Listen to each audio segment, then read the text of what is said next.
Sebelumnya kita udah bahas soal apa aja modifikasi dari struktur si burung yang memungkinkan dia buat bisa terbang. Jadi itu adalah modifikasi anatomis. Nah, sekarang kita mau bahas soal modifikasi fisiologisnya atau internal organnya. Jadi bagian apa pada dalam tubuh si burung yang memungkinkan dia untuk bisa terbang. Nah, di sini kita bakal bahas soal sistem respirasi dan pundi-pundi udara pada si burung. Jadi pundi-pundi udara pada burung itu adanya di mana? Ada di bagian sini nih.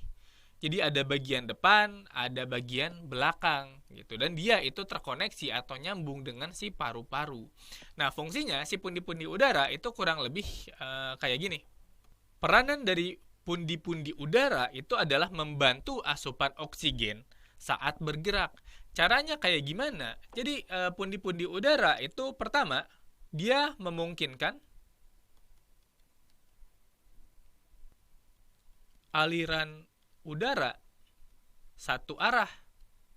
Lalu kedua, dia itu mencegah percampuran udara masuk dan keluar. Nah, ini maksudnya gimana yang nomor 1 dan nomor 2? Nah, ini bakal saya jelasin di sini.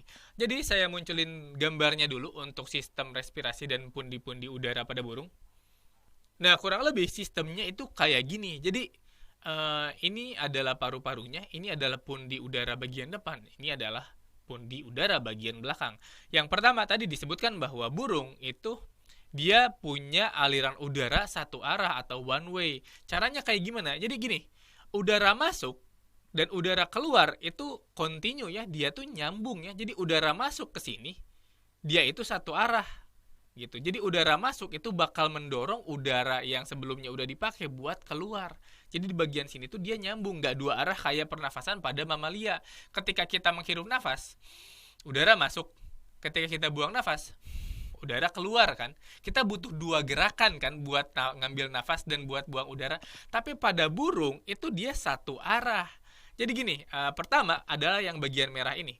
Bagian merah ini adalah inspirasi satu. Ketika udara ditarik ke pundi belakang.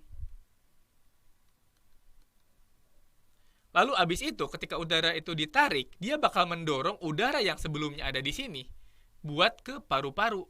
Jadi di sini bagian 2 ini adalah ekspirasi 1. Ketika udara dari pundi belakang dia dipindahin kemana? Ke paru. Nah, dari situ udara yang masuk dari pundi belakang ke paru-paru itu bakal mendorong udara yang dari paru-paru yang sebelumnya udah terjadi transfer gas di situ, yang udah nyetor oksigen ke situ buat dibuang gitu, buat dibuang. Tapi sebelum dibuang dia tuh menuju pundi depan dulu. Jadi di bagian sini yang merah itu adalah inspirasi 2 gitu. Jadi si udara dari paru itu bergerak ke pundi depan. Nah, dari situ udara yang tadi yang habis diserap oleh paru-paru tadi, oksigennya itu bakal ngedorong udara yang ada di pundi bagian depan ini buat keluar, buat dibuang gitu. Jadi bagian sini adalah ekspirasi 2. Jadi udara dari pundi depan itu dibuang keluar gitu. Tapi ini proses ini dia terjadi secara kontinu gitu. Jadi udara masuk di sini itu bakal disimpan dulu di sini, dan ketika dia bergerak dia bakal ngedorong udara ke paru-paru. Udara dari sini dari paru-paru dia bakal bergerak ke sini, ngedorong udara yang ada di pundi, udara yang di pundi baru dia bergerak keluar gitu. Jadi tidak ada dua arah di sini, jadi satu arah kan, dia simultan kan, di sini dia kontinu kan, dia nyambung kan. Jadi dia ya lebih efisien dan lebih hemat energi, nggak perlu banyak ngegerakin otot buat narik nafas dan buang nafas gitu. Dan itu juga fungsi ini juga dia mencegah pencampuran udara buat masuk dan keluar.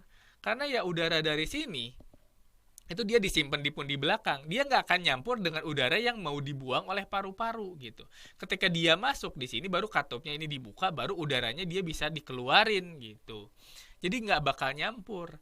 Nah ini menjadikan model-model respirasi atau model pernafasan pada burung ini dia efisien banget.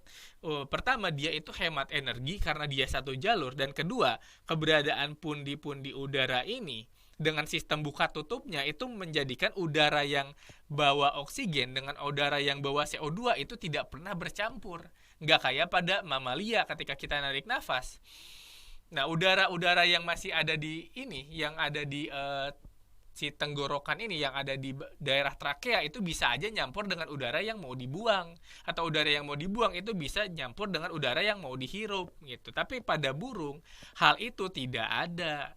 Jadi udara itu dia murni yang bawa oksigen, banyak banget oksigennya, dia tidak akan pernah bercampur dengan udara yang kaya akan CO2 gitu. Makanya kalau burung itu dia terbang atau ketika burungnya migrasi, dia bisa mencapai jarak belasan atau bahkan puluhan kilometer tanpa harus berhenti gitu. Karena ketika dia bergerak, ketika dia terbang jauh gitu, dia bisa nafas gitu. Jadi ketika dia eh, terbang jauh melewati jarak yang panjang itu, dia nafasnya atau asupan oksigennya itu konstan gitu. Dia nggak pernah, ya dia mungkin kecapean tapi setidaknya dia nggak pernah ngos-ngosan, dia nggak pernah kayak lelah, kayak kayak kita habis lari gitu, karena ya tadi dia sistem respirasinya itu efisien banget. Oke, itu kurang lebih buat sistem respirasi dan pundi-pundi udara pada burung. Jadi